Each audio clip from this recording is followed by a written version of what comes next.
Voilà, donc on vient d'entendre le résultat de ce jugement. Qu'en pensez-vous, maître? Bon, c'est un jugement, si vous voulez, dont on savait qu'il serait forcément symbolique, puisque le code pénal prévoit des pénalités relativement modestes. Mais je crois que c'était une audience intéressante. Elle a mis en lumière la responsabilité des deux prévenus. Elle a permis de constater que sur le plan de leur intelligence, c'était des gens qui étaient effectivement limites. Et elle a permis surtout à la partie civile que je représentais, l'association Résister aujourd'hui, de faire entendre la voix, de dire qu'il fallait respecter la mémoire de ceux qui sont morts pour la France, de parler de Missak Manouchian parce que c'était important, cet étranger fusillé au Mont Valérien. Et je crois que sur ce terrain-là, l'audience a été tout à fait pédagogique.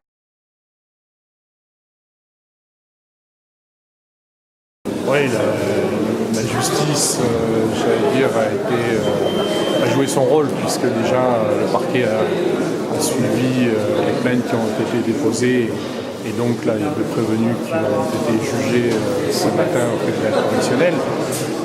Je trouve que c'est un peu léger comme sanction, et c'est vraiment aujourd'hui le procès de la bêtise, alors que ça aurait dû être le procès quand même de deux militants, certes, qui n'assument pas leurs actes pour diminuer leurs sanctions, mais qui sont deux militants qui s'assument quand même fascistes et nazis. Et vraiment, c'est du domaine du symbolique d'avoir été sanctionné uniquement par des travaux d'intérêt général sans inscription au casier judiciaire. Donc, il y a vraiment besoin de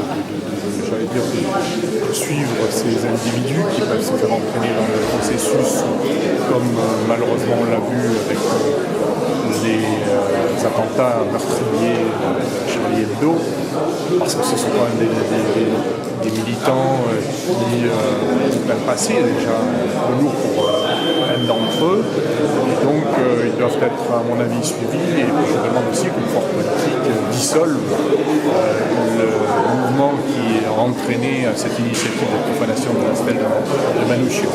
Donc une sanction symbolique peut être choquante, même si je pense que certains ici qui ont porté plainte peuvent se voir satisfaits. En tout cas, c'est préoccupant parce qu'on est quand même dans la banalisation d'idées de haine, de violence qui sont contraires aux valeurs de la République. Et j'allais dire, au-delà de la condamnation pénale, ça montre tout le travail militant qu'il y a à faire justement pour consolider les valeurs de la République et puis une démocratie qui est à mon avis bien malade, et quand on voit aujourd'hui un certain nombre d'actes qui viennent les souiller, qui viennent en même temps attenter à l'intelligence, au progrès, à l'émancipation humaine, et donc ça doit faire réfléchir.